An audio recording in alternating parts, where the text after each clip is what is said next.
Greetings to you and welcome to this episode of Grace Podcast. I'm Timothy Muse. I'll be your host as we spend this time together today.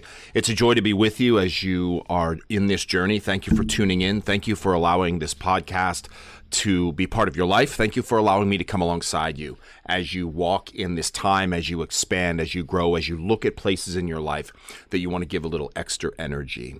Not everybody's willing to do that. Most people are just happy to stay right where they are, swim in that little eddy of existence. But you're here because you see there are places in your life that you want to expand, that you want to grow, that you want to continue to move forward. So thank you for that. Thank you for being here. Thank you for allowing me to walk with you in this time.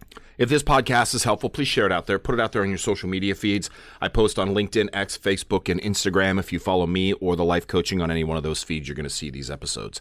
If you're on one of the listening platforms, Spotify, iHeartRadio, or Amazon Music, follow us, give us a rating and review. Every positive rating and review tells the platform that people are listening, and you'll get notifications when a new episode comes out. And if you want to reach out to me directly, gracelifecoaching.com is the website. I truly would love to hear from you, gracelifecoaching.com. Happy New Year, everybody. It is January 1st. It is 2026. We are now into the new year. And this is a great time of year. It really is. The calendar changes. Now, I mean, it's a day like every other day, right?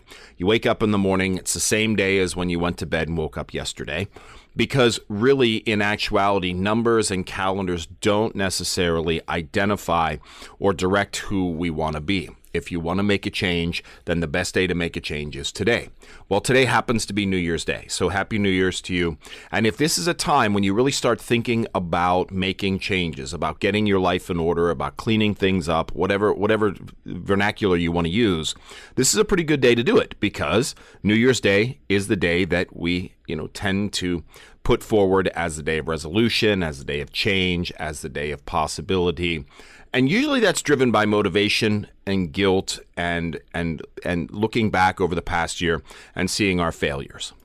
But I really want to move into something different with us. I really want to move us in a different direction because really, quite frankly, as we move into the new year, it's not really motivation that we need more of. It's not really advice that we need more of. Motivation is great for a short period of time and then it fades.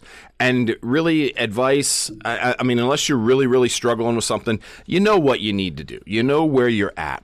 Really, what is needed is direction. So I want to talk today, as we are on this New Year's Day, about direction. Because you need to know where you're going. If you don't know where you're going, then every step feels heavy.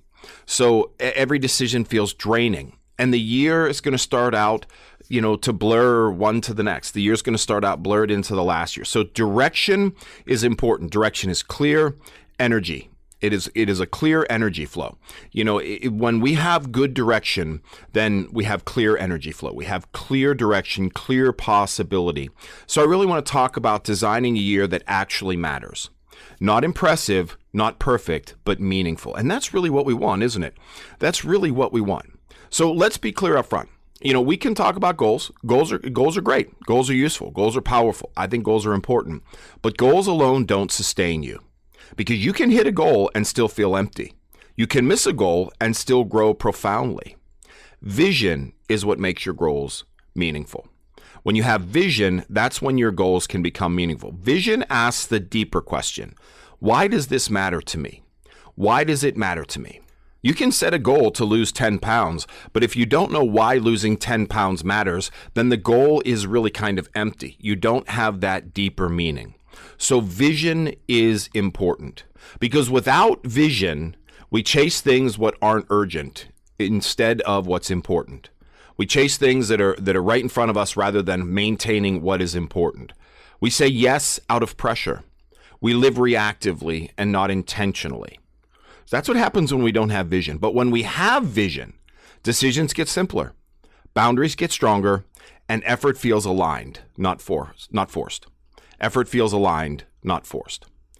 Working hard without vision feels like stress, but working hard with vision feels like purpose. So we want to talk about crafting a vision for the year. Day one, January 1st. So we've got 364 more days of 2026. Let's start crafting a vision for what comes this year, for what this year looks like.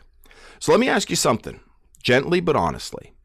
If nothing changed this year, if you repeat the same patterns, the same places, the same priorities, how are you going to feel on January 1st, 2027? Not how you hope you feel, but how will you honestly feel? That feeling is information. If you do nothing, if you change nothing over the next year, how are you going to feel when you get to January 1st next year? A vision is how you respond to it. Vision is how you respond to that information. Because vision is what we begin to create clarity with. Now, vision is not a demand. Vision is not a rigid plan. Vision is not pressure to become someone else. I don't want you to hear that. I don't want you to hear me say, create a vision and then that's going to be your command and that's the rigid plan. You're not going to fall off it. No, actually what it is, it's permission to live on purpose. How many of us live on purpose or just react to what's going on around us, react to the demands? How many schedules, how many people's schedules are just reactive schedules rather than purposeful schedules? So you want to live on purpose, and having a vision for the year will allow you to live on purpose. It's saying this year matters enough for me to be intentional, for me to be intentional about where I want to go and who I want to become. Vision's not going to say do more. Vision's going to say do what matters. So figure out what matters and then do what matters. I heard someone say one time that when we do something, when we strive for something or move something, then every choice that we make is either medicine or toxin. Medicine or toxin.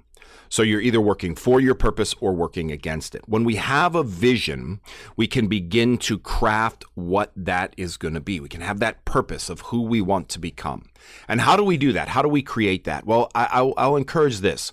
I'll encourage a one-word anchor. One-word anchor. I talked a little bit about this before, but I want to go into it a little bit more as we move forward. Choose one word this year, not a slogan, not a paragraph, one simple word, a word that acts like a compass when things get noisy. What is your vision for the year? What is that one word? And some examples are courage or faithful or focused or steady, present, brave, grounded. This word isn't about hype. It's about alignment. What is the alignment you have for the year? What is your vision for the year? What is it you want to achieve this year? Find it in that one word. Maybe it's health. Maybe it's family. Okay? And then ask yourself, what quality do I need more of to live well this year in that word, in that vision? What word would bring me back when I drift? What is my vision for the year? What do I want 2026 to be? Who do I want to be at the end of 2026? And what is that one word that I can hold on to that can be my compass, my mooring point, if you will, that I keep coming back to when I drift or when it gets noisy or what have you? Words become a filter. Does this decision align with my word? If I want to be grounded, will adding 4 different meetings to my schedule when I'm already overscheduled, will that keep me grounded? That word, it helps you to align your decisions. Does this commitment support who I want to become? These are 2, important questions. One word can quietly shape hundreds of choices. Let's say that your word is health. Health. Okay. So every time you go to the bakery and you see that wonderful, yummy thing in there, align yourself with that word. Is this decision going to lead to my vision? Am I going to align myself with health by doing this? Am I going to align myself with health by staying up until after midnight scrolling on Instagram rather than going to bed and getting my sleep? One word can help realign a great deal of things, because that one word can then bring focus. Many people overestimate how much they can prioritize. They think they can focus on everything, but when focusing on everything, they wind up focusing on nothing. So with that one word, think about choosing 3 areas of your life that truly matter. Not 10, not everything, but 3 specific areas. Like I said, health or relationships or purpose or work or emotional well-being or personal growth. So find your word, get that anchor word, and then find 3 life areas that you can focus on through that word. Choosing 3 doesn't mean the others don't matter. It just means that those 3 get intention. Remember, I've used that word before, intention, because focus is required. Now, it's not limitation. It's leadership in your life. It's living with purpose. You are leading your own life. And if you haven't figured that out, my friends, you are. You are leading your own life, and being able to identify the areas that you want to put your primary focus through that one word. So if grounded is your word, and your 3 areas of focus are health, work, and personal growth, well, then you're going to stay grounded in those 3 areas. You're not going to let those 3 areas become byproducts or secondary. It means you're going to make those commitments to eat right and go to the gym and get your sleep. It means that you're going to do the reading that you want to do, and you're going to stay grounded in it in order to fulfill your purpose. Because when we get to the end of the year, when we get to that question at the end of the year, you want to picture yourself at the end and say, what do I look like? Where do I want to become? When I started this year, this is what I wanted to do. Did I make it? Did I achieve it? How did I feel along the way? You don't want to get to the end of the year exhausted or frantic. Just honest. Did I fulfill what I wanted to do? What would need to be true to feel genuinely proud of myself? Not impressed, not validated by others, but proud of myself. Pride comes from integrity. It comes from alignment. It comes from knowing you lived according to what mattered to you. Now, I'm not talking about arrogance. I'm talking about pride. I'm talking about self-fulfillment. I'm talking about self-healing and self-growth. And, maybe pride looks like showing up consistently. Maybe it looks like speaking honestly, or taking care of your body, or being present with those you love, letting go of things that drain you. What would you need to do in order for you to look back over the last year and be proud of yourself? And vision begins to create that. It starts with a vision. Who do I want to become? What is my one word that I'm going to use as my compass? What are my areas in life that I'm going to focus on? And then how am I going to live into it? Vision is grounding. It works with reality. What would my life look like if I held on to that vision? It doesn't ask what would my life look like if everything was perfect. No, because my life would look perfect if everything was perfect, but we know life isn't perfect. No, vision asks, what would meaningful progress look like in my real life? Vision grounds us in the real. It encourages us and requires us to look at the real things in life. Your vision should be based in your reality. What can you achieve? What can you do? How can you craft a vision for the next year? How can you take this day and begin to build something incredible off of it? Take that one word. What's that one word? And I'm sure probably by now I've said it enough. That word is probably generating in your brain. That's how our brains work. What's that one word? What's that one word that you would hold on to? What are those 3 areas of life that you want to show up for yourself primarily? It doesn't mean all the other areas don't get attention, but what are the 3 primary areas in your life? That should be what builds your vision. Now, your vision should stretch you, of course, but not break you. You don't want to create a vision that's going to break you. You want to create a vision that's going to stretch you into becoming better, into becoming stronger in who you want to be. And then you begin to ask yourself, as you start to build that vision, what do I need in my life in order to fulfill that? What daily or weekly practices do I need to implement that support this vision? What boundaries protect it? What habits quietly undermine it? That's a big one. We think about, what do I need to add to my life in order to create this vision to fruition? But we don't necessarily ask, what habits are undermining it? Where are my roadblocks, my hurdles?